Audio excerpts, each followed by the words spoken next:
A very warm welcome to our friends from UK, Nottingham Trent University.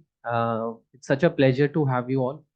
Amity and NTU have gone a long way. We have developed a very strong partnership, and over the years, we have worked with each other in strengthening our research, our students' mobility, and we are doing a various articulation programs. Without further ado, I will request our Group Vice Chancellor, Professor Dr. Gurinder Singh sir, who has been spearheading our international efforts, to welcome the guest and give a brief on Amity Education Group. May I please request you to put your hands together for Dr. Singh.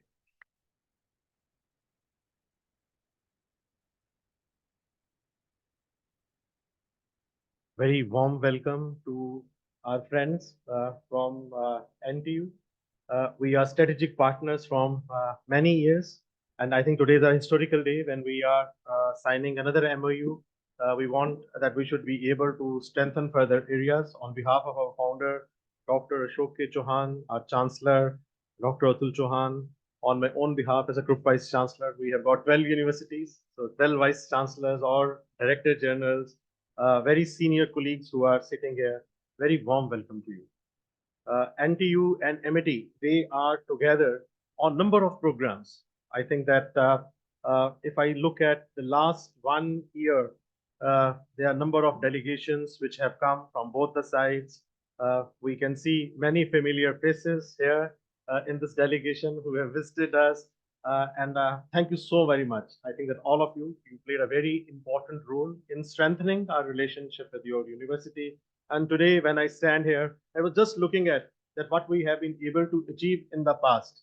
So I can see in 2024, we have already got our Nottingham Business School Global Responsibility Week, where one of our faculty members, Dr. Nukma, will be participating. Over 20 MIT students have already been transferred to your university. NTU students participated in India Immersion Program. We saw the Vice Chancellor and the Pro Vice Chancellor participating in InBush in the previous years, and this year again we are inviting you to be a part of InBush. But what I think we need to look at is that beyond BBA, beyond BCom, and beyond articulations and law, which we are signing today, what else needs to be done? So I think that Vice Chancellor, we had a very interesting conversation in the morning. Uh, we are restructuring the entire curriculum of MIT University. Our aim is to create employability. Our aim is to create a brand where the students, when they come, they join us, they are not only getting a degree, but they are getting employment. Their careers are secure. In the latest rankings of QS and with the THE and all the international rankings we have got, I think the focus has been to see and ensure that our students, they become the success story. And the rankings are not only based on the academics, which is being taught in the class, but beyond classrooms, what we are able to do that. So whether it's research, whether it's creating employability, whether it's working jointly on the number of projects or consulting assignments, and those are the things where we were together. It was very interesting discussion when I was in London. I was there for 2 days, but we had very interesting discussions. And at that point of time, also, I think that I requested all the students who are right now in London to visit you. And good that it's going. So I would request our team, Winnie, I think you were there. So if you can make a plan that all students who are presently there in London, they must go to NTU, right? And I think that seeing is believing, that if the students are there, they are able to go, they are able to understand the university. It will bring both the universities much closer, and will also explore many options because our faculty is also there. So once the faculty and students are there, we'll be able to explore further that which are the areas we need to work together. Also at the same time, we have created a formula called 80-10-10. So when we say 10, we want that 20% of our curriculum has to be taught by either the top companies of the world. So if the students are coming to MIT, along with their normal curriculum, we want that all of them, they should be able to take certifications from some of the leading companies of the world. So are all 250,000 students which are part of the MIT universe from 2024 onwards, the focus will be that when they will be coming to MIT, they are also taking certifications. So we are tying up with somewhere about top 500 companies of the world, including Oracle, Microsoft, IBM, TCS, Infosys, so that the students who are part of our ecosystem, they are also a part of the industry ecosystem. So if they're going to UK, they will be working with some of the leading consulting companies of the world. So which will not only give them an edge over the other students, but which will make them internationally competitive. And it will happen on all the domains. The Vice Chancellor Prek was asking that how you're going to do it. So I was explaining that we have created 5 domains, and it's a hell lot of effort. So morning till evening, our teams are working day and night for it. And you are coming for Enbush, and seeing is going to be believing that how we are going to conduct this conference. This is a word summit, which again goes across the 5 themes and goes from one country to another. So our objective is that 10% of the curriculum is being given by the industry with the certifications. The other big thing 2024, 2025, and we'll be consolidating by the end of 2025 is going to be that each student of MIT University will get certification from the foreign university, right? Which will strengthen their biodata and which will increase their employability. For example, if a student is going to UK, they are getting certifications from some of the leading universities like yours. If they are going to USA, then they are getting certifications from NYU.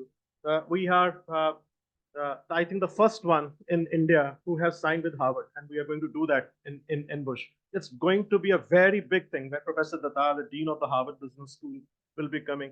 Only 2 days back when I came, we had a very good virtual meeting, and he agreed that first time Harvard and MIT will be coming together and we'll be doing the joint certification. Similarly, we are doing for our technical programs certification from MIT. So this is going to strengthen not only the brand, but it is also going to strengthen the various programs we are offering. Similarly, in Australia, we have tied up with Monash.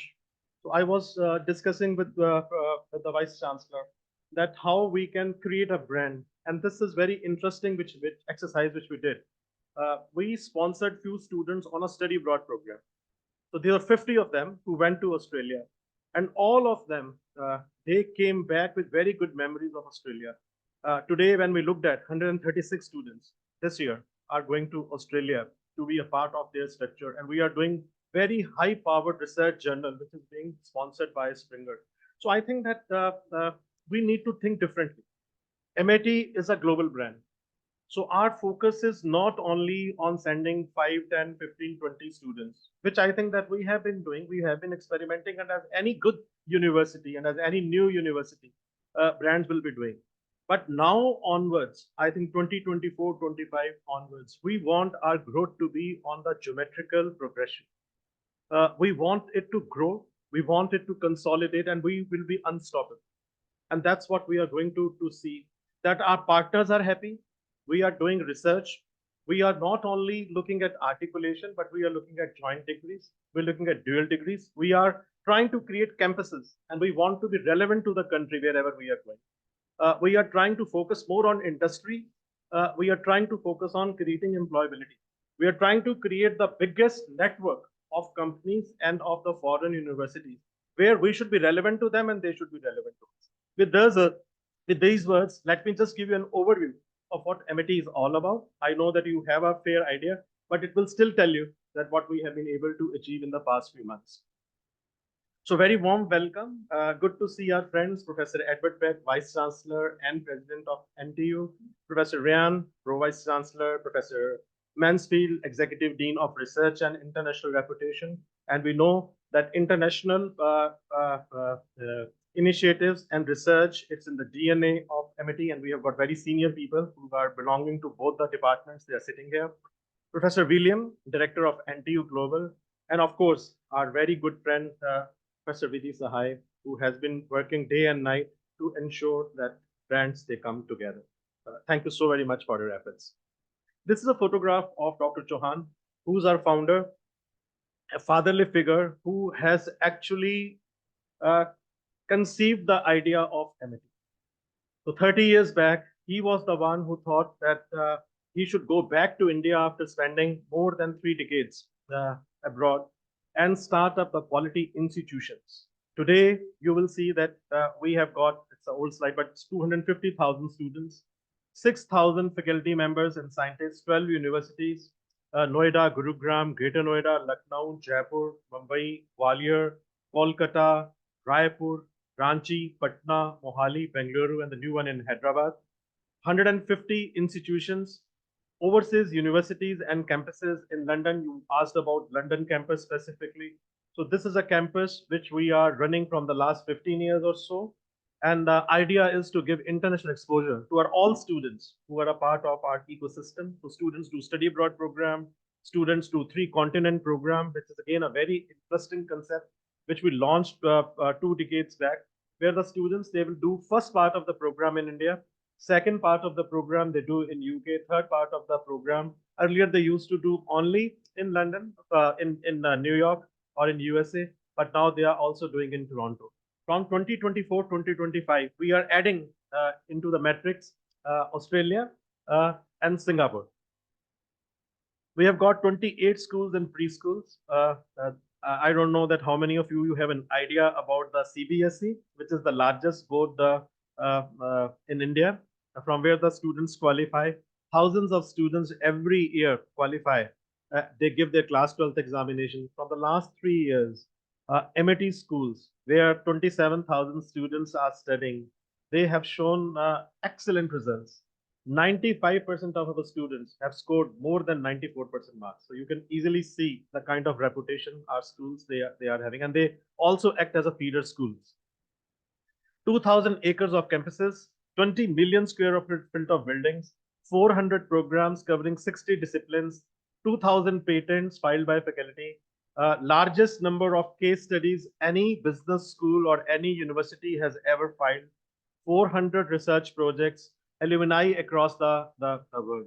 And the H index of the university is very strong. We have been able to attract more than 40 Ramalingam Swami and Ramanujan scientists, which are working across the world to India, so that they can work with our scientists together. 33 faculty members of MIT University, they are in the top 2% scientist list, and there are number of ongoing projects worth more than 100 crores. We are the largest collaborator of Government of India when it comes to consulting and implementing the projects in India. If you look at the market segment, from the pre-nursery schools to K-12 schools, undergrad programs, postgraduate programs, PhD programs, postdoctoral programs, best in the distance and online education and corporate training, you will find that MIT is actually amongst the top players of Asia. These are the recognitions which we have got. Almost every recognition, and that too with the platinum grades, which one can imagine we have been able to get.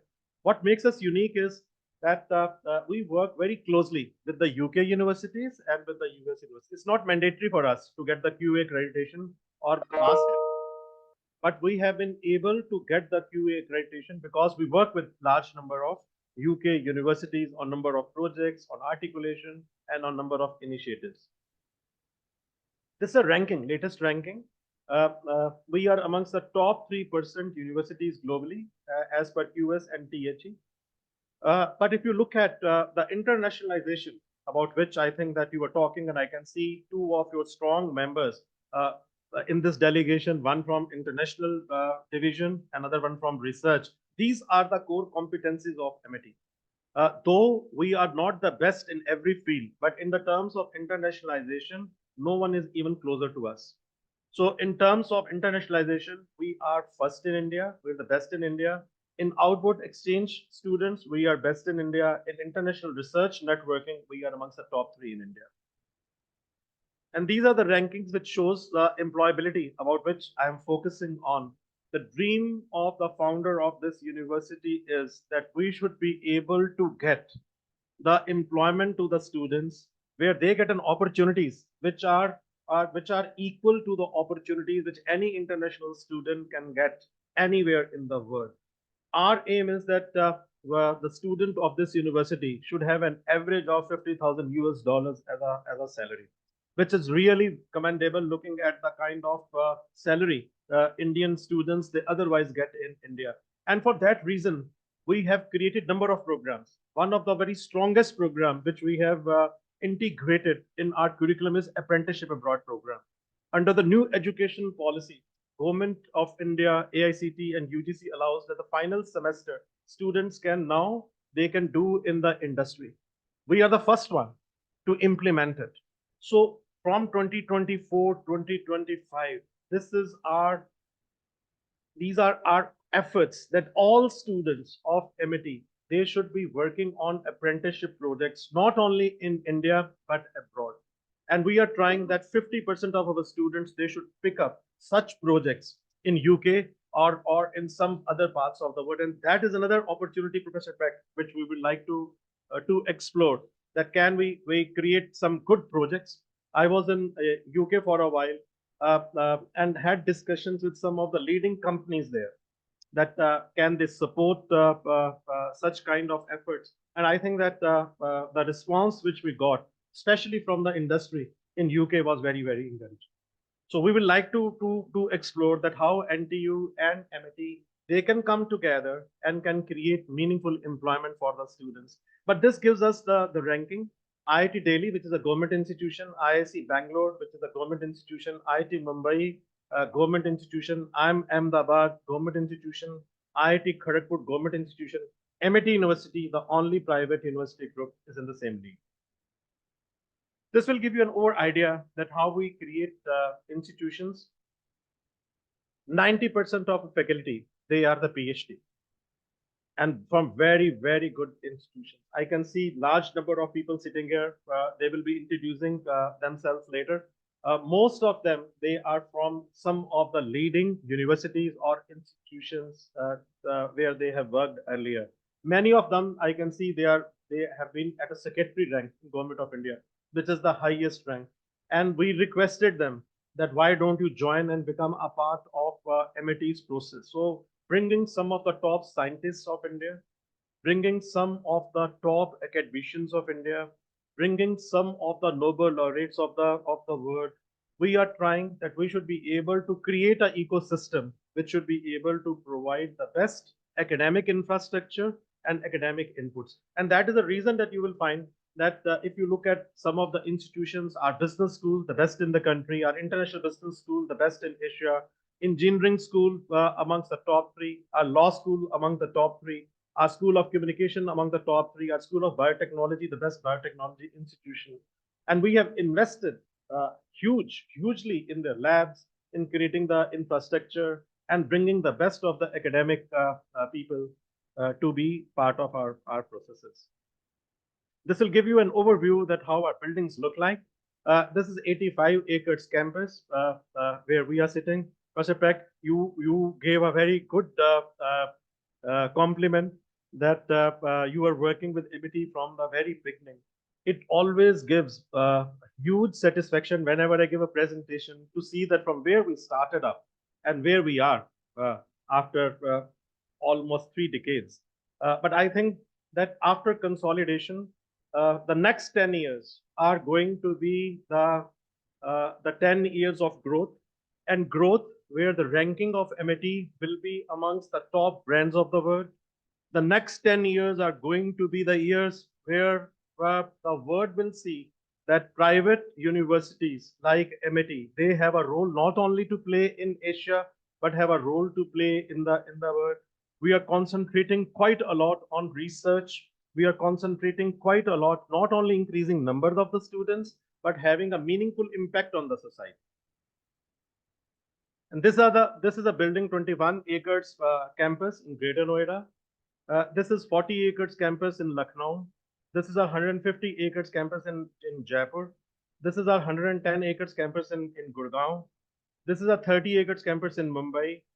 This is a 100 acres campus in Gwalior.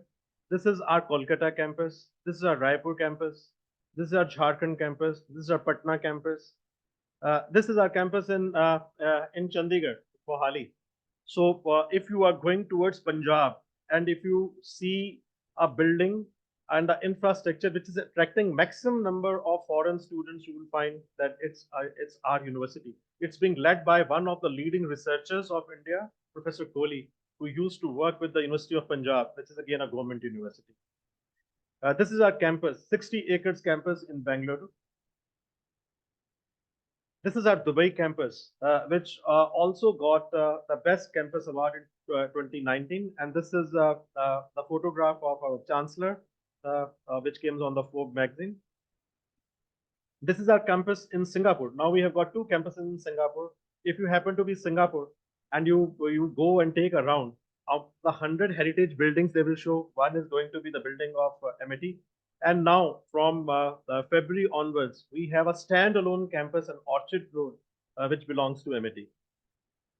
This is our humble presence in London. We are at Bradford Square, where we use the classrooms of Birkbeck College, University of London. We use the Senate House Library. We use their gym. We use their infrastructure. This is our university in Tashkent. And this is a university which we created on the special invitation of the government of Uzbekistan. Their prime minister and president, they came to India. They also participated, Professor Peck, in NBush, like yourself, you are doing. And when they came, they said that we want the first IT university to be opened in Uzbekistan.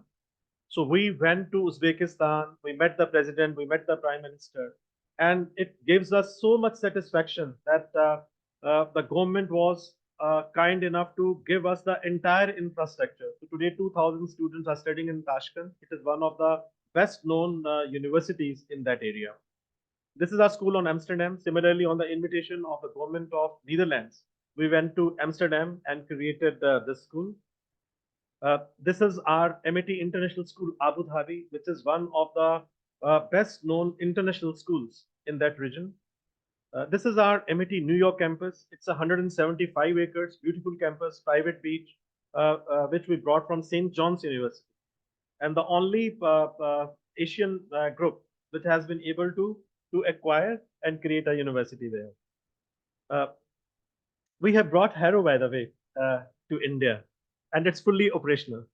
And that's what I was discussing with you, that the dream of the foundation is that we should be able to complement our Honorable Prime Minister's efforts. So when he said that we want some of the leading brands to be in India, we thought, why not to bring one leading school? So Harrow, which is such a powerful brand, first school of theirs, it's fully operational in Bangalore. And the next one is coming in New York. Now, this is what we have been able to do with NTU. MIT faculty is visiting Nottingham Business School from 18 to 21st in 2024. Over 20 students have already transferred to NTU in BBA, in BCom, and in Masters in Business. But we are also looking at now other branches. And we have kept a few ambitious targets about which I think that I would like to speak to you one-to-one after this meeting. NTU students participated in India Immersion Program. We really love them. They came here. It was a very, very successful program. And I think it brought both the brands together. Thank you so very much for sending your students. We were honored with your presence, and we look forward to your presence in this InBush also. We got our privilege of welcoming Professor Ryan also in InBush 2023. Professor Kennedy, a senior education developer in the Center for Academic Development and Quality, delivered a lecture. And I think that these are the programs which we'll be focusing on now onwards. So one is the launching of MIT law students, the programs. Our law institution, we are the largest law school. Number of the students, if you look at, highest number of students are a part of our ecosystem. So today, when we sign MOU, it will give opportunity for a law students to be a part of your process. And I can see the director of the law school here. We will request her to also say a few words later. But I think that it's a very important MOU which we are going to sign. We are also looking at engineering, psychology, and fine arts. And I can see the director generals, deans of all these institutions sitting here.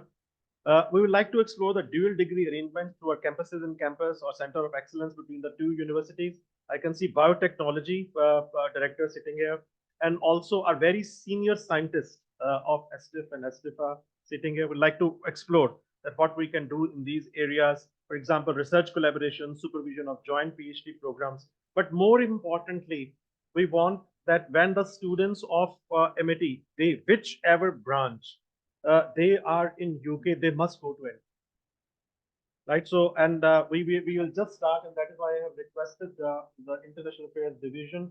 Mohini, you were there last week, so I specifically requested you.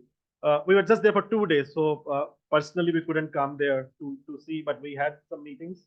But we would say that we will create now a program where all students, especially those who are right on three-continent program, they should be a part of NTU. And I think that this will again bridge the gap, and students will be able to know more about your university.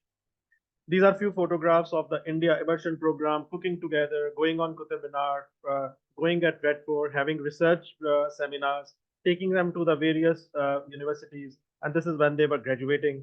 We really enjoyed their company. Uh, we are a university which has been able to welcome large number of international students. We are honored that the highest number of Australian students under the New Colombo plan, they have been at MIT. US aid projects, large number of US students are coming up. Erasmus Plus, UKRI and touring scheme, we can see large number of UK students.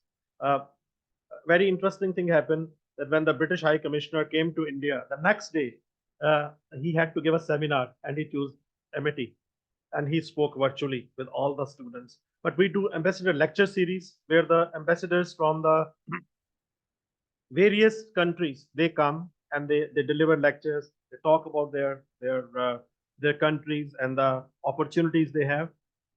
We do Nobel laureate series. So this is what I was talking about. So that they become the they become the inspirational figure to our students, and that is how we have been able to do. That is Dr. Bandyopadhyay, our chairman of our law schools. We have got 400 degrees and 60 disciplines, and you name a degree and a discipline, you will find that we are there. We in the morning spoke very briefly on the e-learning. If Varun is here, Varun Verma is here. Okay, yeah, but we are very strong in the area of distance and e-learning, and this was Vice Chancellor a project which Dr. Kalam, the ex-president of India, launched. And it's very interesting since you asked a question on e-learning. When he became the president, the first delegation he took to Africa was not from the industry, not from the politicians, but from the academicians. So he picked up 19 vice chancellors who went to Addis Ababa. So we got a chance to travel with him at that point of time. And I remember that day when he came on the stage, and he was a very visionary nuclear scientist. And he said that I'm going to gift Africa something which my sister and brothers from Africa are going to remember for centuries. So people thought that he is going to now announce billions of dollars aid. But his next sentence was, but not a dollar to give. So people thought, what is he going to give? And he, at that point of time, said that virtual education is the gift which I want to give. At the end of the conference, the conclusion was that Africa was not ready. The EU chair was there. They said that it will take at least 15 years for Africa to develop that kind of infrastructure. So EU said that we'll not be able to come and become a partner. The president came to India, and next day he organized a meeting of all the universities. And he has said that you give me fair opinion that am I thinking going in the right direction. People said that President, you are a great visionary, you are a leading scientist, but I think the problem is going to be the implementation of the project. It is not possible. It was at that time that our founder, Dr. Chauhan, came forward and said, we will implement it. I remember Vice Chancellor Professor Peck, I used to go to Africa every week. So traveled almost every country. We created satellite-based education, became the partner government of India and Ministry of External Affairs. And with the help of TCIL, which created infrastructure, we implemented this project. And believe me, I had no clue how to implement this. So we learned this by practicing. But what I wanted to demonstrate is that if there is a will, there is a way. If you have got confidence, you will be able to create it. 1,000 students was the target. 80,000 students became a part of this project. And when Prime Minister Modi came, the only project which he has taken forward is E-Shiksha Bharati.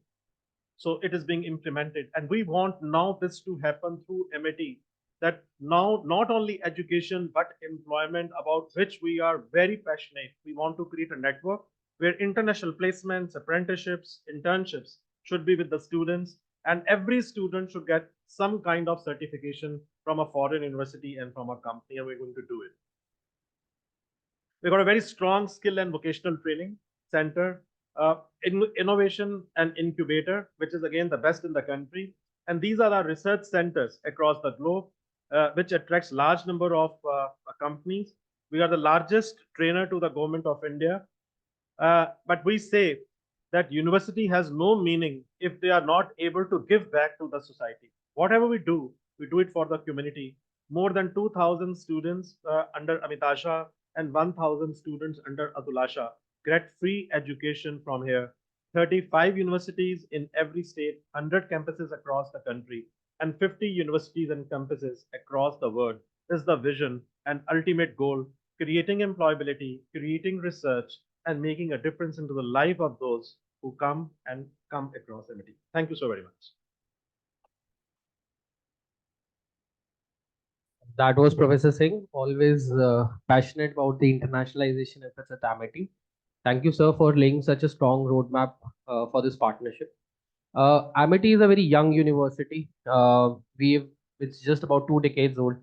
So, and research is in our DNA, as Professor Singh mentioned in his presentation. In order to give a brief on Amity's research initiatives, may I request Mr. A.K. Singh, Senior Vice President, AFSTIA, to give a brief on our international research initiatives. May I request everyone to give a big round of applause, please.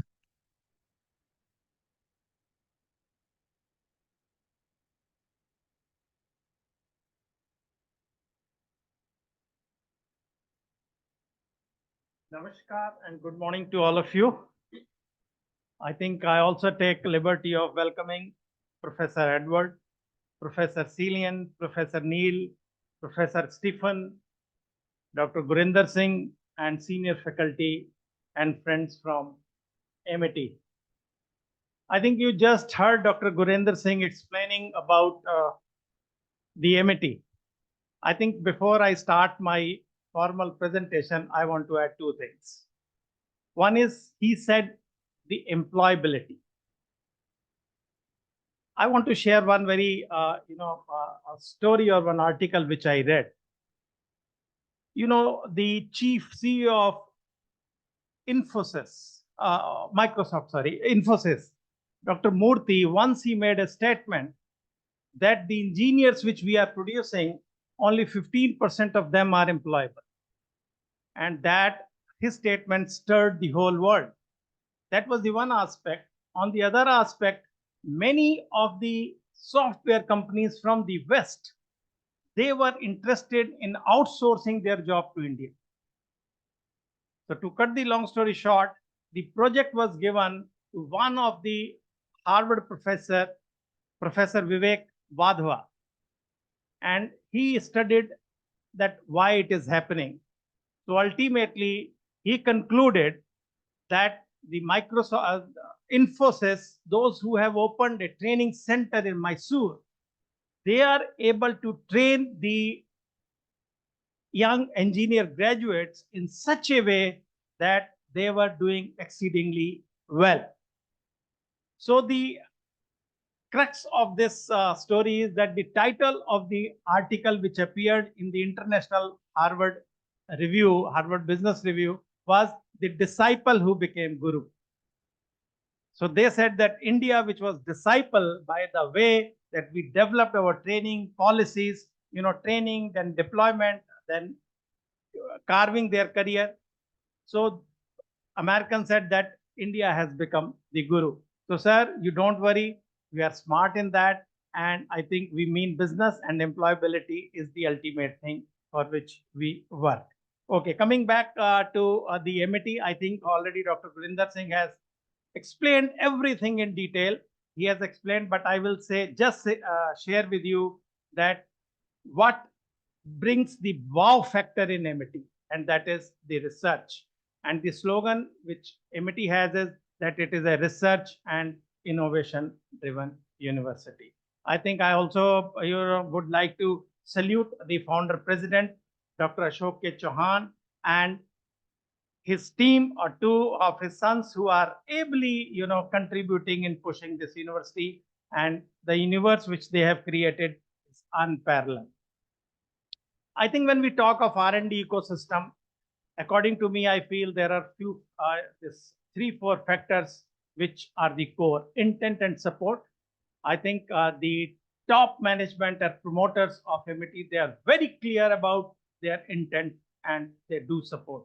Then infrastructure, human resource, enabling processes and mechanisms which we have at MIT, like collaborations, industry connect, facilitator groups, mentors, which I will be just quickly highlighting, though I have been allotted 10 minutes, but I'll take liberty of 15 minutes and try to do it quickly.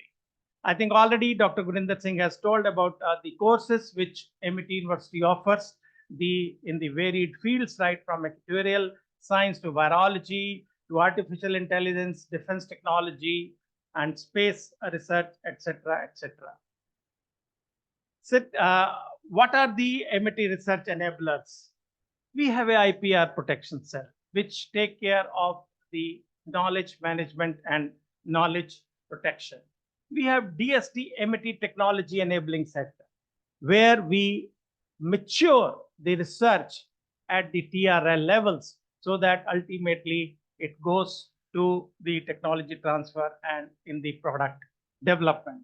We have MIT Center for Entrepreneurship and Development, where we inculcate or train the students for entrepreneurial skills. The other enabling mechanism which we have is FSTIA and STIP. And FSTIA, from where I come from, MIT Foundation for Science, Technology, Innovation Alliances. And we are the facilitators. We just facilitate the strengthen the research in this MIT University. The canvas of research fields and areas in MIT is quite broad and intense, right from computational biology, stem cell, click chemistry, which is one of the unique area of MIT University, public health, Indian systems, drug design, astrobiology, bioengineering, data science, robotics, etc. As I said, that human resource is one of the main component. So we have the best of the teachers and faculty, as Dr. Gurinder Singh has already said. But the point which I want to highlight is that MIT University, we boast of hosting maximum number of Ramanujan and Ramanlinga fellows. And these are the fellowships which are offered by Government of India to the Indian diaspora who want to come back to India and pursue their research career. And I'm proud to say that MIT is one of the most preferred destination for all of them. And we host maximum number of fellows in this country. And I think rest you are reading, and already Dr.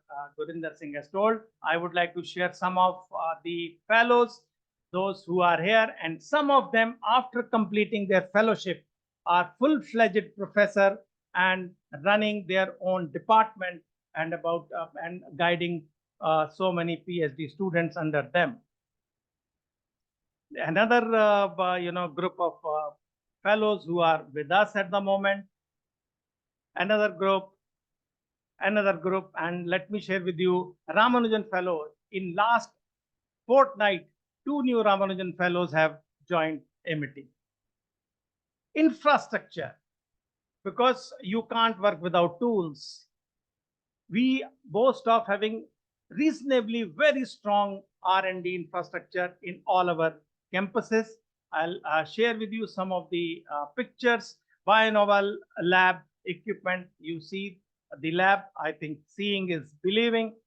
and central instrument facility. We have reasonably mostly all the equipments and research facilities, equipments to carry out research, right from fax, fluorescein assisted cell sorter, RT-PCR, HPLC, gel documentation system, and whatnot, IR spectrometer, STEM scanning electron microscope, SEM, all these equipments we have. And coming back to the research accomplishments, having HR, infrastructure, then what we have been able to achieve. This is one of the success stories at MIT, where MIT is pursuing the triple conjugate for cancer therapy using folic acid, curcumin, and doxorubicin. I think they have filed the patent, and the inventor is sitting here, Dr. Seema Bhatnagar. I think she will be sharing more detail on that. Rutonic. This is one of the technologies which has been transferred to one Taiwan lab company, and this is available in the market. Another good innovation had been in agri photovoltaic, where because the Prime Minister of India, Mr. Modi, said that I want to double the income of the farmers. So this is in that direction, where you erect the photovoltaic panels in the field, thereby you generate electricity, you use it for irrigation, or you sell it to the grid, thereby without hampering the production of the produce, and thereby you earn extra. So this technology has been widely appreciated, and we demonstrated many international and national forums.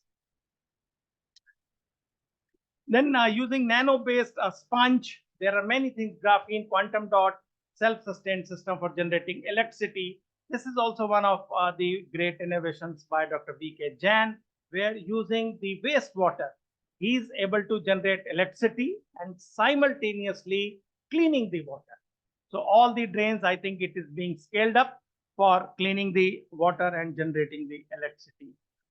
Biodegradable plastic, herbal colors, mosquito repellent, herbal packaging system, and herbal hand sanitizer. There are many such innovations which may not be possible for me to go into the details, but I'll do mention. Then hydrogel therapy for alteration of sphingolipid metabolism, for cancer therapy, repurposing of the drugs. This is one of the areas which we explore as a quick finding to some therapies. Novel synergistic formulation for inhibition of tumor growth, and herbal remedy for psoriasis. We also work on the targeted drug delivery, which is an area. Then phase stabilization of ammonia nitrate, and heat sink for cooling solar panels, because in summer the temperature in India goes about 44-50 degrees, where the efficiency of the solar panels go down. So that is a big problem to cool them down so that we get the optimal output. Hybrid cooler system for solar modules, phase change material nanocomposites for solar water heaters, then LPG sensor. Then we have conducting polymers nanocomposites on which we work, handheld devices to detect the explosives. Then fabrication of low-cost visible UV sensors. And we work in a big way in artificial intelligence. Now, recently, at MIT University, we opened the AI Center for Excellence, where we're creating a state-of-the-art facility for AI and data analytics. And one of our researchers has done a great job in using AI in selecting the vaccine candidate, and which drew a lot of media attention during COVID times. I think another case of employing AI in high throughput screening. Okay, Dr. Gurinder Singh is saying that my time is over, so I'll just run through the slides. We also work in space science and defense technology. And DRDO, we dare to dream. DRDO, which is the largest R&D organization, they supported MET for finding, differentiating between friend and foe based on the physiological and anatomical parameters, which is, and this is a startup, the kind of enabling things. The director of this startup is also professor in MET University. So you can have both the caps. Agriculture, I'll just go through quickly.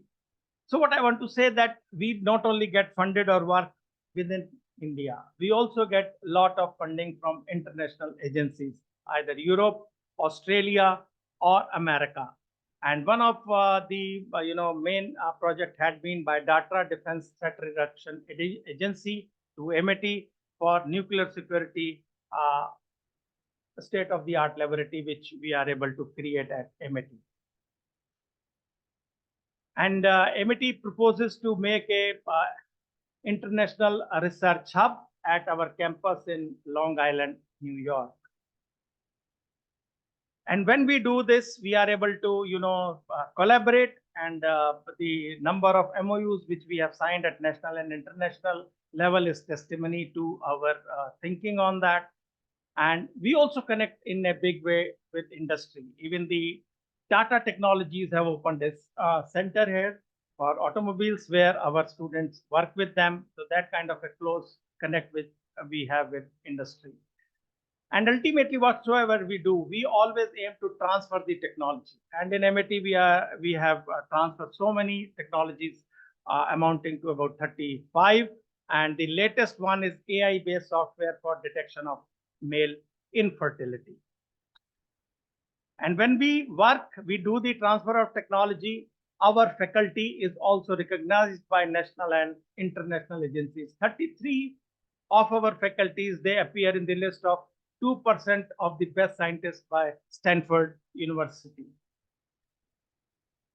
And we had been recognized by Government of India on National Intellectual Property Award in 2020. It was presented by Honorable Cabinet Minister. And recently in 2023, we got a CII Industrial Intellectual Property Award because the way we manage our IPR portfolio. These are the new initiatives which MET proposes to pursue in times to come. I think, thank you very much for patient listening.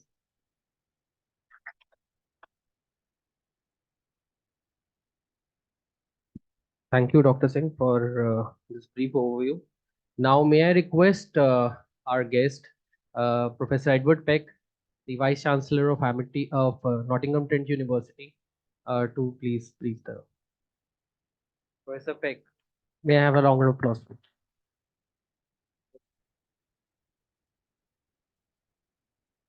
Well, good afternoon, and thank you for your very warm welcome to Amity University. It's a great privilege to be here. It's my first visit to Amity, so it's great to be on your campus.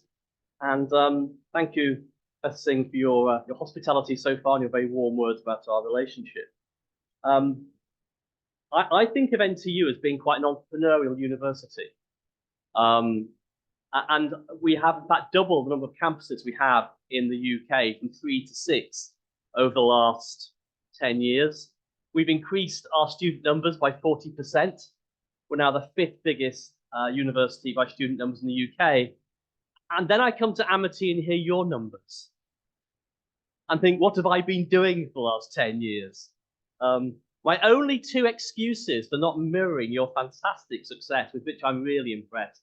I mean, genuinely, I would love to be in the same sort of position as you are, going to 250,000 students in 27 years. My only 2 excuses are that we're a public university, not a private university, and that's both a benefit and a disbenefit in doing the sort of things you've been doing at Amity, clearly. But also our population's much smaller. I think we're about a 20th of your size, aren't we? So you've got a natural advantage in terms of student numbers. But even so, I think I like to think in terms of being entrepreneurial, being high quality, and really emphasizing employability. 3 things that we do at NTU, I'll show in a moment. I think we have lots in common. If our scale is different, I think our intentions are the same. So that's why I really value this relationship. I'm really pleased to be here on campus and just share some thoughts about NTU. I'll give a quick overview of the whole university. My colleague, Professor Mansfield, said a few words about where we are with our research. So we're quite an old university. 1843 was our first college, founding college. This is a building built for that college in 1865. As I say, one of the largest now university in the UK, over 40,000 students, about 4,500 members of staff. Actually, that's an underestimate, it's more like 5,500. And we have 6 campuses. About 19%, 20% of our students are international, and we've got 300 partner institutions around the world. We have a very comprehensive academic offer. So I think it's important to recognize we're a big, comprehensive university. I say we've moved from being probably the 13th, 14th largest, being the 5th largest. And for the last 5 years, we're the most popular university amongst UK undergraduates. So we recruited more UK undergraduates than any other university in the UK for the last 5 years. So we're a very popular university and becoming more popular. And that gives you a flavour of how our students are distributed across various categories. Now, I said we have 6 campuses. The one you see in the picture here is our first campus in London, which opened last September. So again, there's something to talk about there, I think, Professor Singh. How do we work together, given we both have locations in London? Ours is in Whitechapel, so just up the road from Bedford Square. And this is a campus for creative and digital arts. So that's its primary focus. So it's people wanting to work in the creative industries around gaming, esports, sports, music performance, music production, those sorts of subjects we're doing in London. And I was very interested in your idea that every one of your London students should come to Nottingham Trent University. And first of all, thank you for paying such attention to our students when they came here last summer. It was a really kind of you and generous of you to spend time with those 20 students, and they really appreciate it. Thank you very much personally for doing that. And I'll certainly reciprocate when your students come to Nottingham. We could, in fact, give them a whole UK experience in one university, because one of our campuses is in the city, so it's a vibrant English city, one of the core cities of the UK. We then have a campus in one of the most deprived towns in the UK, that's Mansfield, where we're reaching out and taking education to a town that's never had university presence. And if you know the UK at all, you know Mansfield is part of the old coalfields that were closed in the 80s and 90s. And we're trying to revitalize that town by putting a university front and center. So we could take some of your students to see how the UK is changing. And then Brackenhurst is a rural campus. It's a 500-acre farm up in the posh part of Nottinghamshire, a town called Southall, which is also the kind of cathedral town of our county. So if they came to us for a month, they'd have a whole UK experience in one county. And that'd be a great thing to show to your students and get a sense of how the UK is changing. We have 9 academic schools. You'd expect this from a comprehensive UK university, so I won't go through them.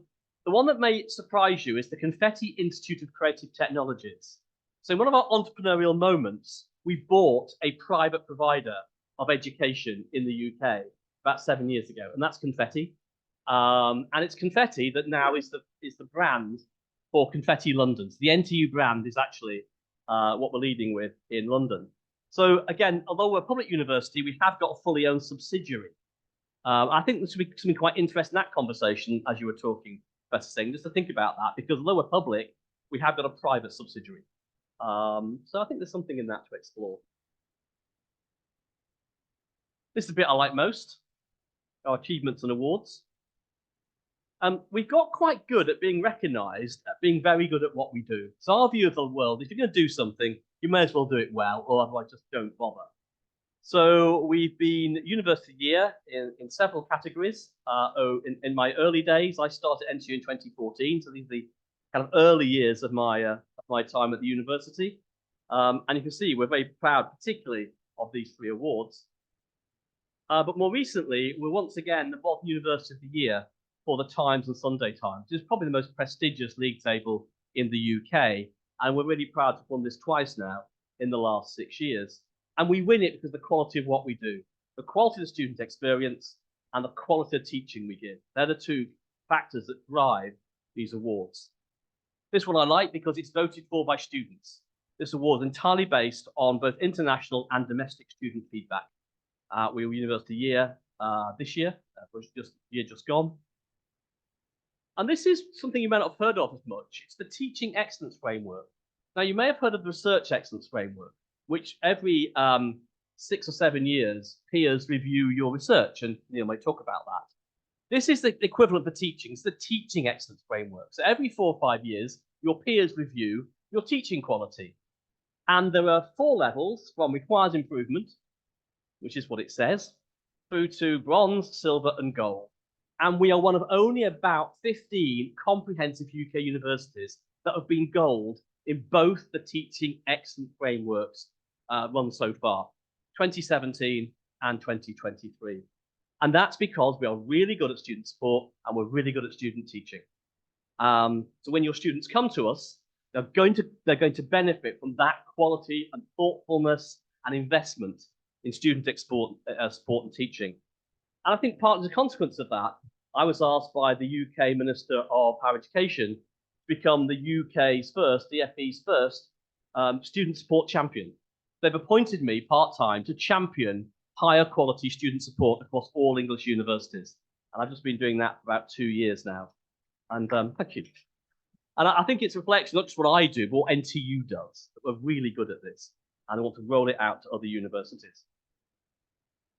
Now, because we have, this is a picture of Brackenhurst, which is our 500-acre farm. This is an interesting ranking of green world universities.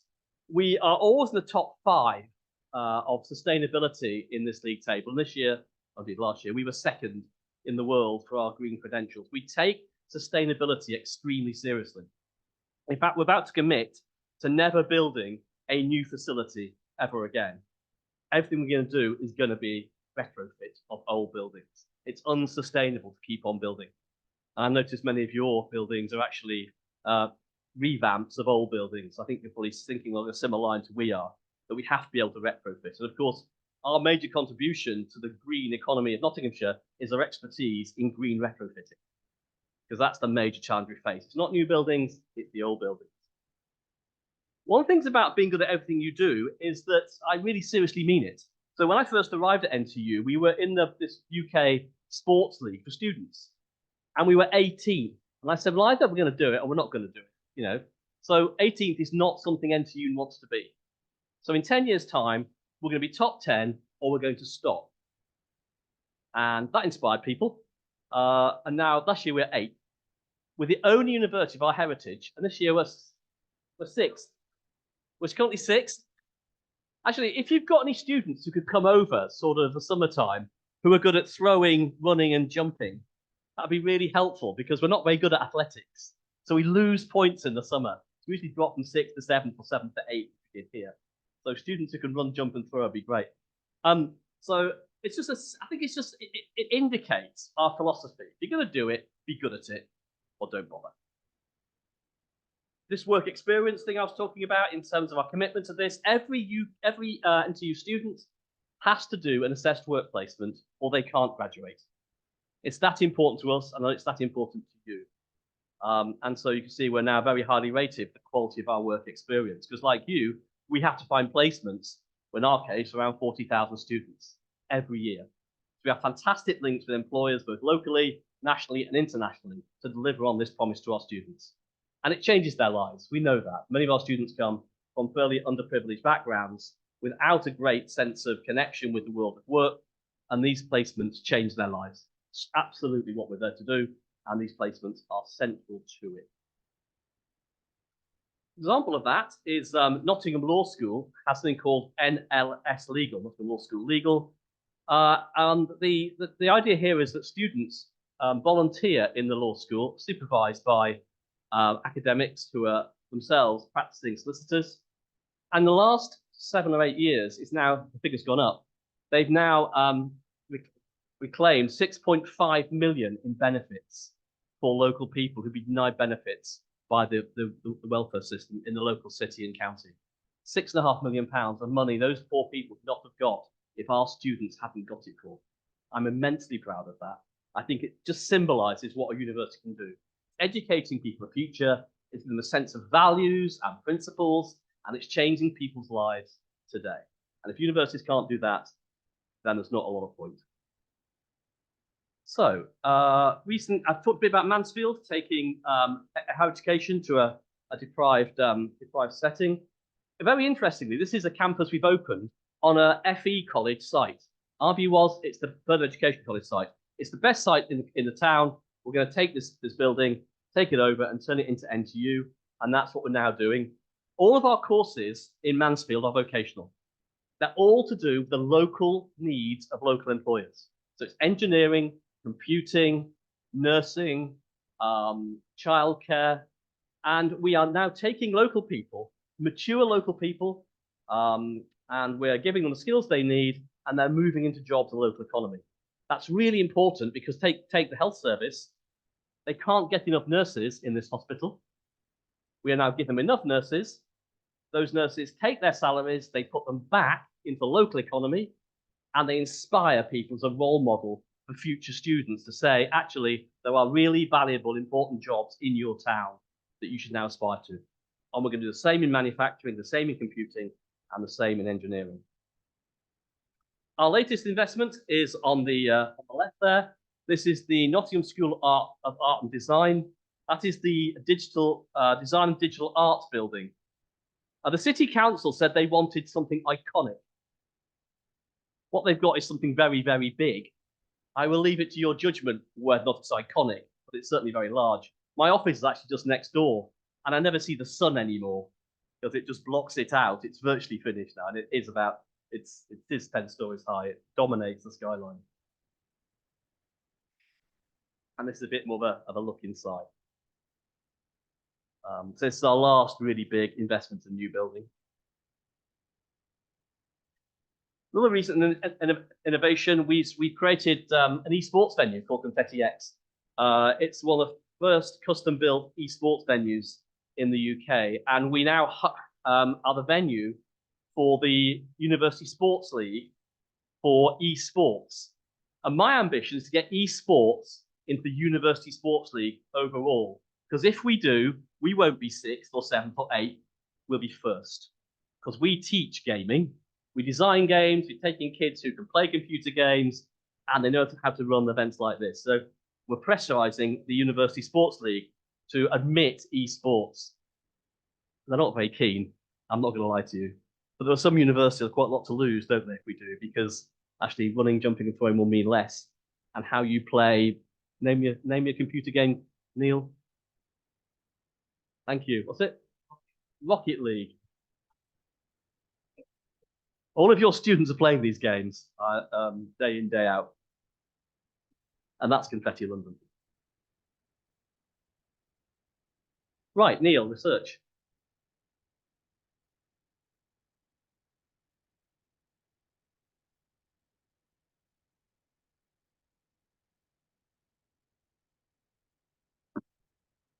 Well, thanks for the invitation for us to come. So I wanted to give a little bit of an overview of some of our research that we're doing. Like yourselves, we're very proud of our research, and one of the areas we recognise in is in cultural heritage within science and technology.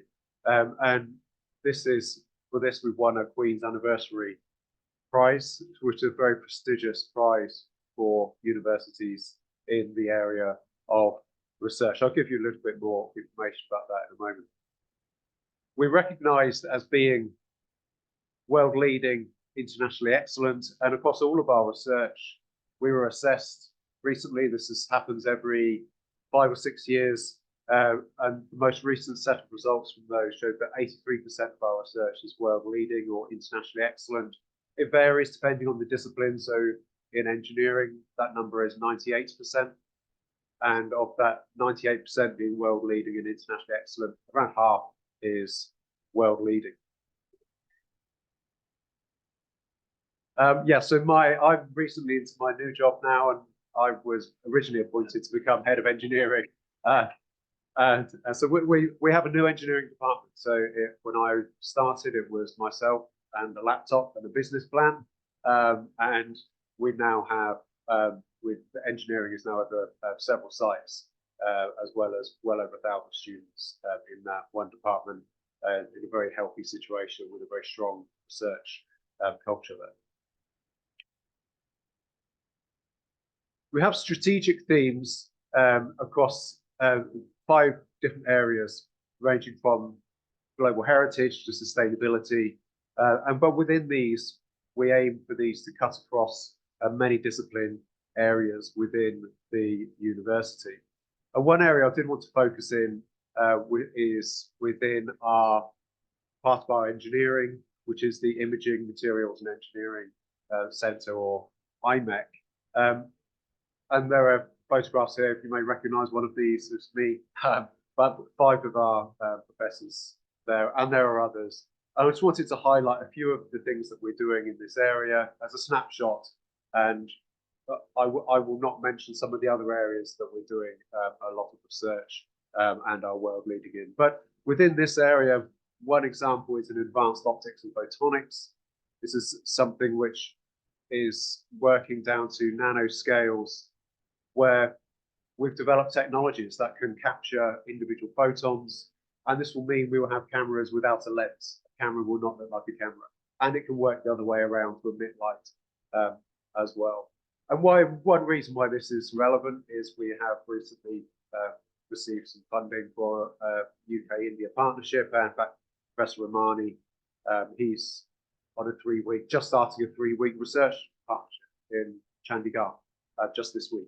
So this is an area that we're already collaborating within. Another area which is which you may have experienced, in fact, I almost guarantee you will have all experienced, is within our imaging science group. And our researchers have developed the last 3 generations of X-ray imaging. And this is the thing that your bags will go through, or even you will go through at an airport. And it's estimated that this has been used for scanning over 10 billion passengers.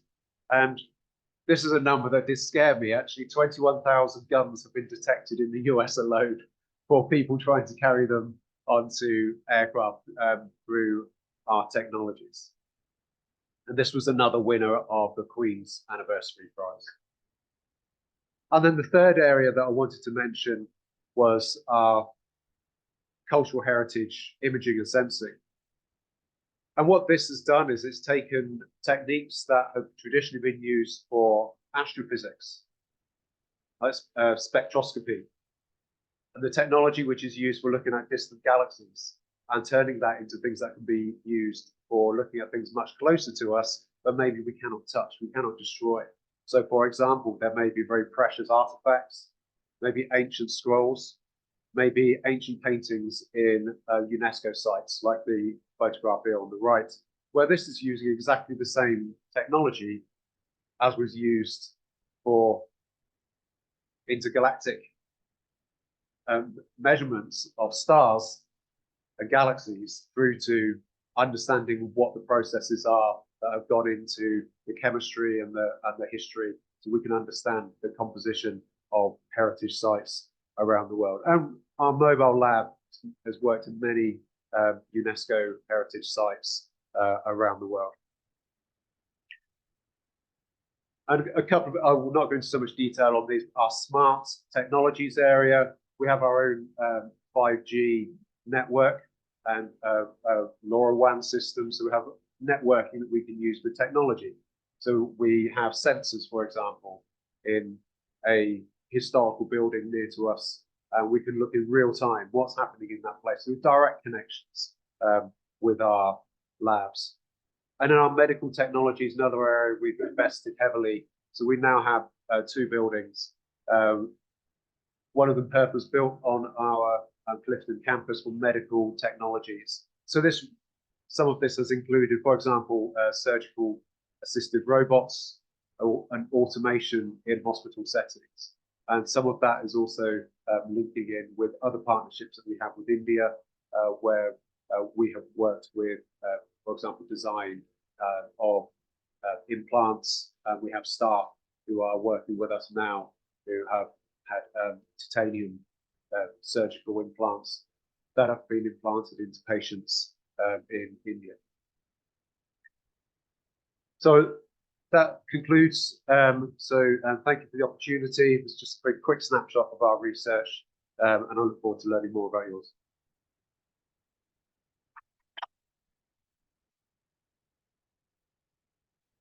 Thank you, Professor Peck and Professor Neil.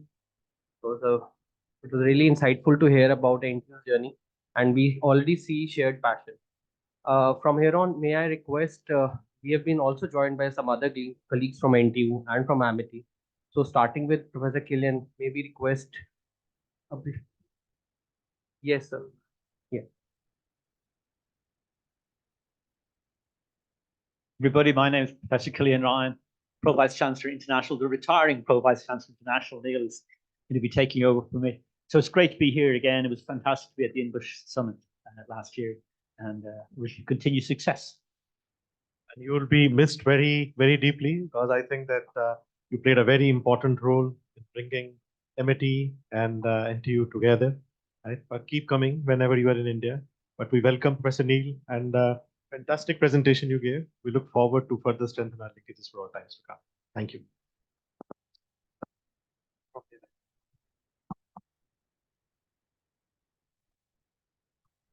Good afternoon, everyone. My name is Stephen Williams. I'm Director of NTU Global at Nottingham Trent University, so the central international office that manages our international partnerships.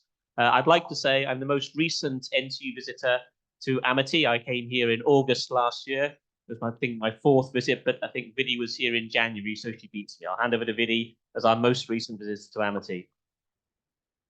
Good afternoon, everyone. I'm Vidhi Sahai. I'm Senior Global Partnerships Manager at NTU Global. And thank you very much to the entire Amity family for welcoming us time and again to you.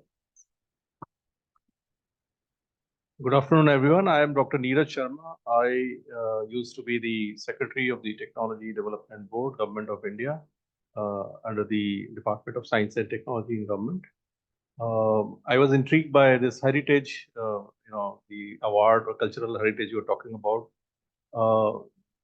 Way back, we started a similar program, Science and Heritage Research Initiative in DST. Probably we can get connected with that group, and quite a few people over here in Amity are interested in that activity. Also on medical devices. I think this is another area where I think we should be focusing on collaboration. Apart from that, there are many other schemes. My other colleagues will also explain. Thank you. Good afternoon, everybody. I'm Professor Dr. Seema Bhatnagar, and I'm here on behalf of Amity Institute of Biotechnology. I'm Assistant Director there, and I also take care of all the international partnerships and articulations. So I could see a lot of synergy can be developed, especially in research. As you spoke about smart technologies, we are working on some smart drug delivery systems and other kind of technologies where we could collaborate with you. And of course, biotechnology is one of the institutions we have the highest number of patents. Many of them are granted patents, and we have publications, government-funded projects. Almost 99% of our faculty are PhDs. Many of them have come from UK also. So I think there can be a lot of synergy between our organizations, and of course, articulations are always welcome. Our students travel to UK. We have experience of establishing these kind of partnerships. So we would be very happy to discuss all that. Thank you. Good morning. Welcome to Amity. I'm Dr. Anupama. I look after the academic collaborations in the Group Vice Chancellor Office, and I'm also a professor of IT in the International Business School. Thank you. So welcome professors, and welcome administrators. And you have been doing an excellently and exceedingly great job for the benefit of the mankind. Now, we at Amity, with the vision of our Honorable Founder President, we are in the same page along with you. We are trying to do the things which are for the benefit of the mankind. Now, present my assignments, apart from mentoring different institution, I'm the chairman of the law school. I found that you have a grand law schools over there, and we shall look forward for collaborations with the law schools. My previous background is that I was the 3 times vice chancellor in different government universities. Now I decided to come to Amity for its ambience, for its culture, for its progressiveness, and for its philosophy. And these are the hallmark for the success of Amity. And we look forward for further collaborations with all of you. Good afternoon and welcome to NTU team, Amity.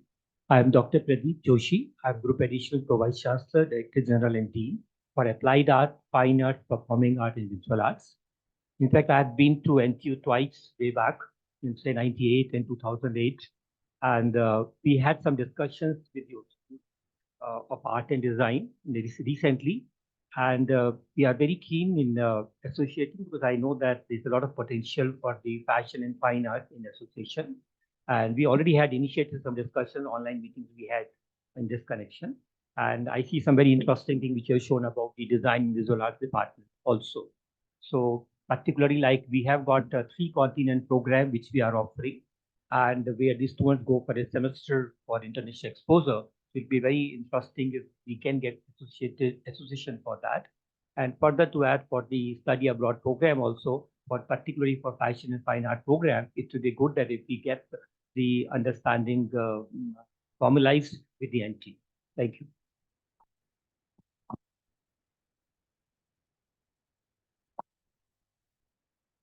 Dr. W. Sulamurthy, who is also the president of STIF, and who has worked with Dr. Kalam. Story I was giving you. He was the right hand, and he was Secretary at Government of India. I would request him, he can also introduce himself. Friends, I was attending a very important conference on Unani medicine. It's a traditional systems of medicine. That's why I couldn't join you here. First of all, welcome, and then thank you for all that partnership, collaboration which we have started. But you are coming at this time when we are looking at 25 years from now, India, we would like to see it a developed India. So your partnership with Nottingham University, NTU, is very, very important. And we want to expand, deepen this relationship, both in research, academics. I was listening to your presentation. I was coming in the car online, I was listening. There's a lot of convergence, similarities, coherence in what we do, both in academics and research. And my colleague, Dr. A.K. Singh, made a wonderful presentation, what we are doing in ASTIP. So being a university which is more than 170 years, and with a lot of global impact which you have made on education and research, this is a university where Dr. Ashok K. Chauhan, the founder president, has given 3 important missions. One is the mission connect. We are connecting with you. We have connected with you, but now we want to expand. The mission synergy. We want to contribute to your mission in Nottingham, as well as that we will benefit by your partnership. So mission synergy we would look for. The other important mission which we all cherish is mission outcome. So you are coming here will lead to fruitful outcome in research collaboration, R&D collaborations, with which I saw in optoelectronics, photonics. I saw some good research, and also in medical technologies, biomedical technologies, environmental impact. And I think there's a lot of commonality which we can look at. So certainly during lunch, I'll join you, and at that time, we would also further have discussions. And thank you very much. And your university is multidisciplinary, like ours. So that is another commonality which I see, not only in science, technology, and engineering, but humanities, liberal arts, and law, and other domains as well. We have a lot of commonality where we can work together. So once again, enjoy your stay here and have a fruitful visit to India. Thank you. Good morning. My name is Rear Admiral Alok Bhatnagar. I am the Deputy Director General for International Affairs. Work very closely with Dr. Gurinder Singh. We are related to have such a high power, high-level delegation from your university visiting us. We have many touch points. We've been collaborating for a long time, and but I'm sanguine that in the years to come, we will be able to make this relationship more mutually beneficial. So our honorable founder president gives a lot of emphasis on giving international exposure to our students. He understands the importance of making global citizens. And therefore, we will certainly encourage our students to take the advantage of the facilities that you have in NTU, and that will certainly happen. But our honorable founder president also is a very strong proponent and believer of internationalization at home.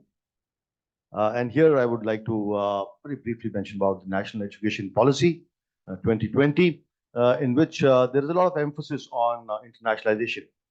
And our our honorable Prime Minister has himself added this phrase of internationalization at home and also making India Vishwa Guru. You must have heard of the universities of Nalanda and Takshashila. That may be the ultimate goal, and we are saying that we want to make India the Vishwa Guru. It is an ambitious project, but it is not a pipe dream. And I say that because today India is on a path, on a trajectory of development that is unprecedented in the history of the free world.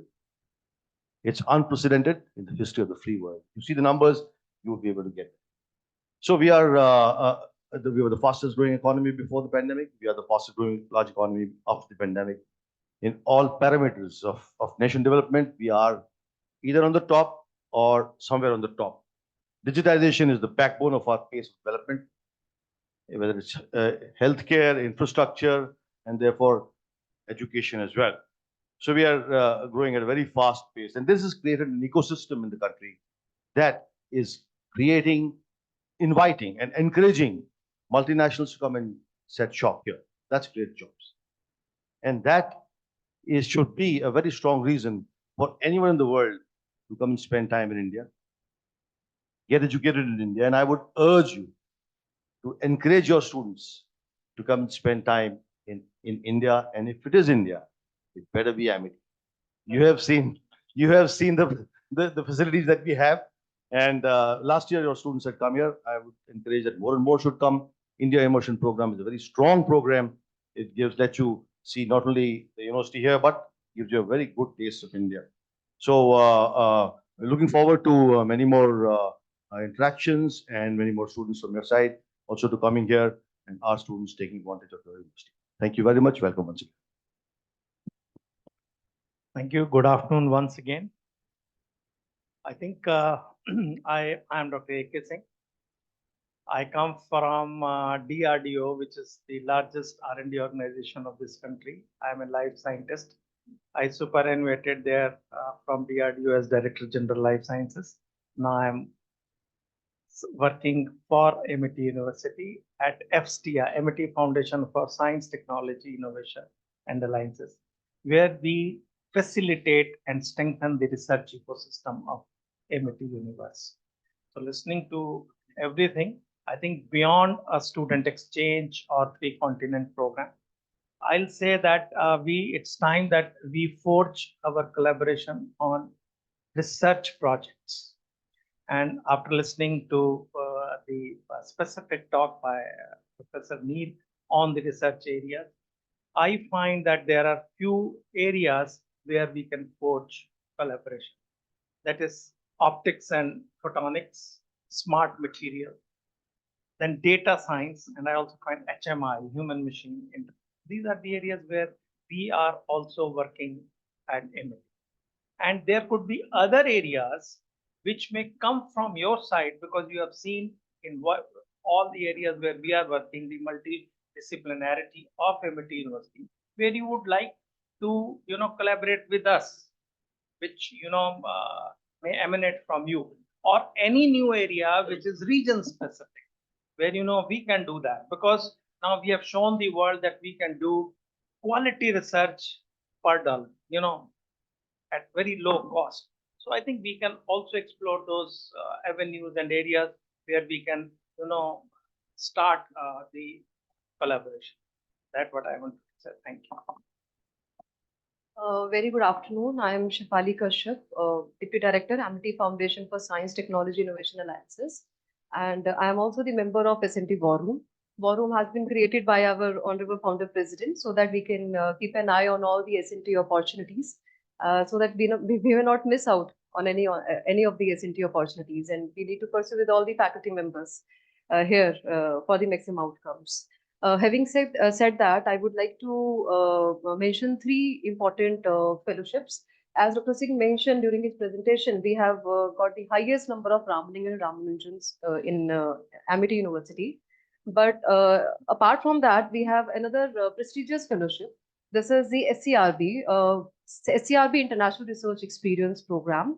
In this program also, we have got the highest number of fellows in Amity, wherein Amity scientists can go in any of the international university, and do research work, maximum for 6 months. And Dr. Chirantan Kaur from Amity University, Kolkata, he is a researcher in optical sensing techniques. You also have one center there in your university. He has done his SERP fellowship with the University of Bath, which is having the QS ranking 148. So I would humbly request, maybe immediately we can look forward to have the Indo-UK Collaborative Research Grant, and we will introduce Dr. Chirantan Kaur to your scientist, and with the help of Professor Neil, maybe we would like to pursue this fellowship and this grant immediately. Another fellowship, this is a Weber Fellowship, wherein any Indian diaspora scientist from working in your university can work here in Amity University in collaboration with our Amity scientists, and everything will be borne by Government of India, and our team would also like to pursue this program. And there are another Indo-UK schemes wherein Indian missions are being taken up, wherein various thematic areas we are following up, and we would also like to pursue with your university the various collaborative grants. Thank you so much. Good afternoon, everyone. Everybody. This is Harjinder Kaur, working as an assistant director at Apestia, and I'm also a member of S&T War Room. And we actually work to facilitate to strengthen the research system at Amity University's campuses.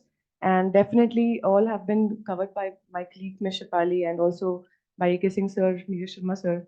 I would just like to highlight that definitely we will look forward for fostering joint collaborative research projects such as UKRI, like Indo-UK schemes.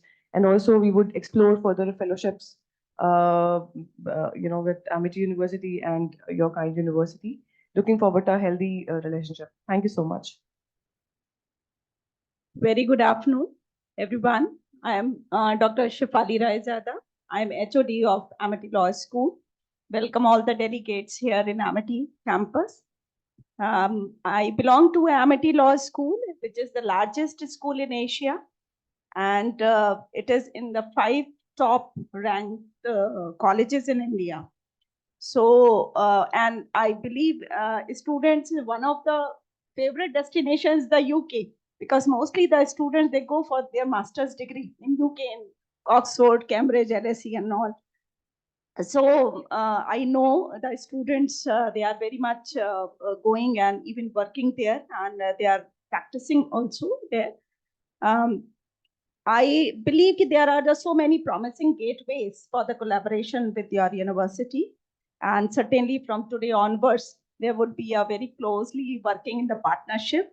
And they are so, as law is a very dynamic, so many projects, so many collaborative platforms we can have with you. So thank you so very much for coming. And certainly it would be a great closely working together from today onwards. Thank you. Very good afternoon to esteemed guests. He's the head of the department.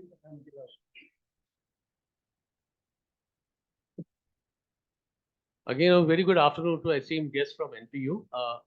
I'm Dr. Khattar. I represent the Amity International Business School, which is one of the top business schools offering courses in international business. I'll just quickly brief you on the various programs which we run there. Besides the classical programs, which is the international business, we also have the 3-continent programs and the international program. Our mantra is to be, proactive. So last about 5 years, we had thought about syncing or getting the management and the new age technology together. So that time, probably 5 years, it was not thought of, and we were probably the first university in India to sync these programs. So we came out with the MBA in BIDA, which is Business Intelligence and Data Analytics, both at PG and UG level.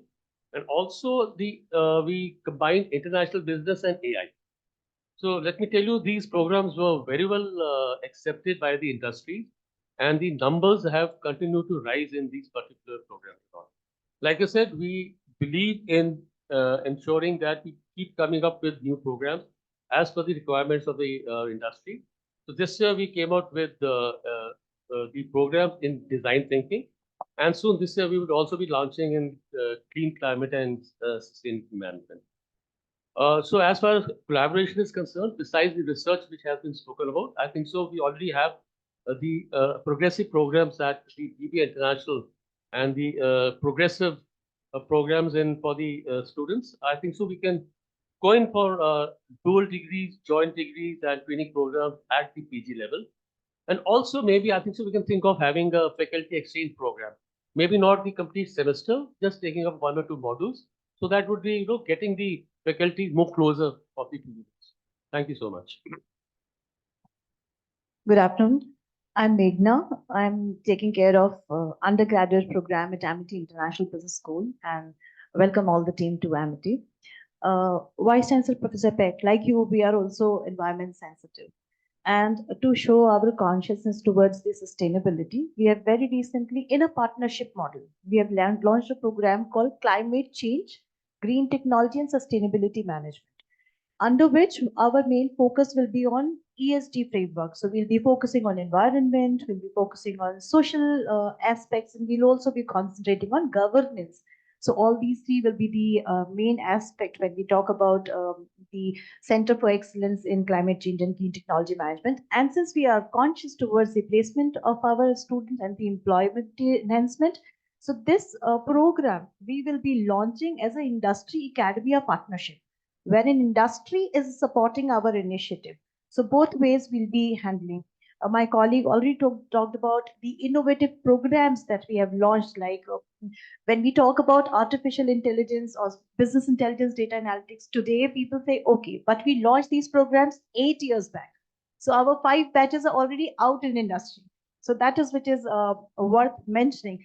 Professor Mansfield, you'll be very happy to know that this is the 5th time we'll be organizing IEEE conference in London. So we are doing it for last 5 years, and we'll be very happy. The area, since you are from engineering stream, the area is innovative practices and smart technology in management and technology both. So the conference is in May, and 9th and 10th May this year also we'll be doing this conference there in London, and we'll be very happy to take you as our partner, the research partners. Since you are also one commonality we have, both the universities are research-driven universities, so we can definitely take it forward. These are few things which I want, and this conference is also supported by Springer. So the outcome, both the whether we talk about the proceedings or we talk about research journal, both the outcomes are very, very effective, and the outcome is in very, very high impact factor.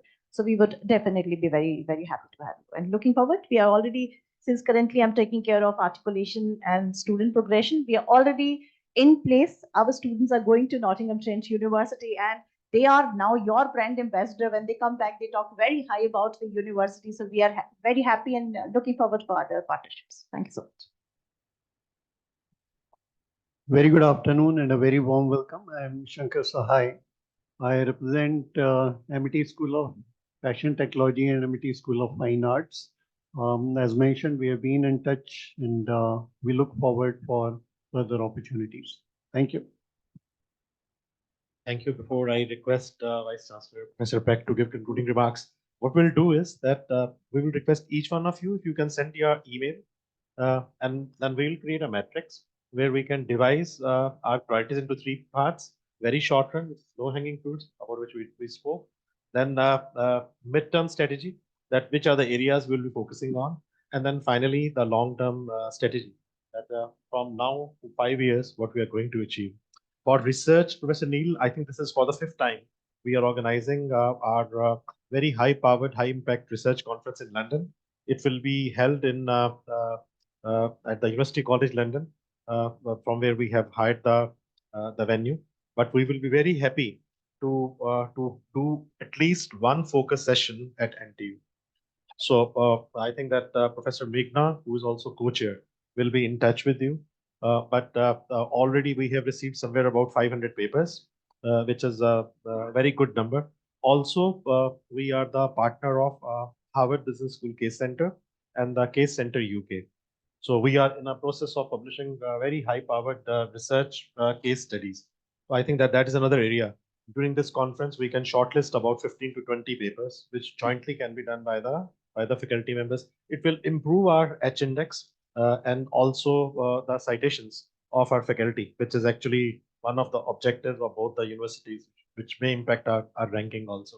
But number of research initiatives, I think that they have pointed out. But this is very latest because May is just approaching. So I thought that maybe that we'll be in touch. But we will strengthen our existing partnership arrangements, articulation arrangements. Now we are adding. We'll work on fashion. We'll look at biotechnology also. Sustainability and environmental sciences, especially clean air and climate change, new program, which we have launched. And this is in collaboration with the industry. We'd like to work on. Let's try to concentrate on also sending our students, anyone who's going to UK, to your university for one day, take a certification or something which can bring both universities together. But it was such a privilege hosting you. We look forward to further build for all times to come. Over to you, Professor. Oh, thank you very much. And thank you for your hospitality and to all your colleagues, their time this morning and for sharing their academic areas and expertise. You made a very important point, I think, about India being the fastest and largest growing economy in the free world. I think there's something important about that. The political stability of the relationship between the UK and India goes back, well, centuries, and it will continue. And therefore, I think there's something about this relationship which is really important to the UK as an economy. I hope it's really important to India as an economy, and we are one part of that. And we really value the collaboration between our two universities. It's long-standing, and I hope it will grow and flourish. I just want to talk about two of our alumni who don't get mentioned very often, but actually about the roots and the heart of my university. The first is a woman called Laura Knight. Now, some of you will have heard of Laura Knight. She was the first woman to be elected as a fellow of the Royal Academy. She's probably the most famous artist, British artist, of the 20th century, and she is, of course, an alumna of Nottingham School of Art and Design. And we still do fine art. And if you come to my office, you'll see 3 examples of students who got firsts last summer in fine art on my walls, and they're quite extraordinary. And the other alumnus, who again isn't quite an alumnus, though his wife is, he came to lectures in the 1970s with his wife, never paid any fees, and never stayed in a Halter residence, but he came with his wife to watch what was going on. He still sponsors scholarships for our students through the Nottingham School of Art and Design, which includes fashion. And his name, of course, is Paul Smith. So, you know, we have these outstanding alumni, and we are creating, like you, similar alumni who will take us into our future.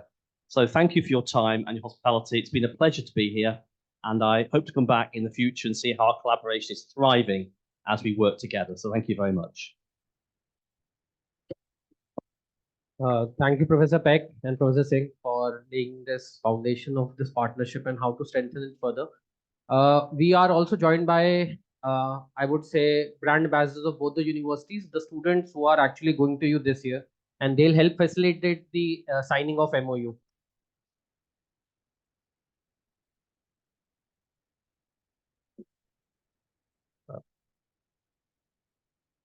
Why don't come that side?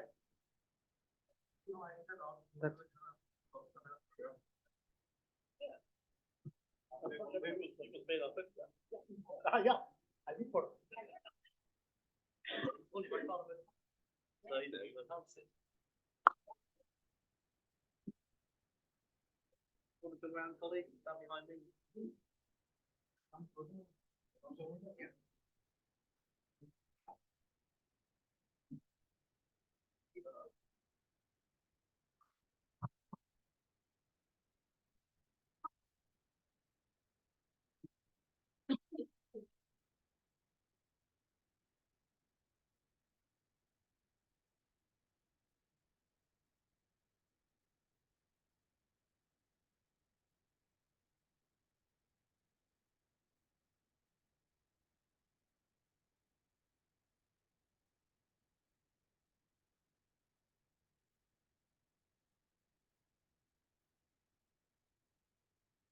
It's a great moment in our partnership.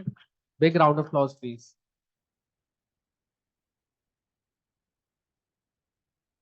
May I request the international team to also help with the felicitation?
Maybe request everyone to assemble for the group photograph, please.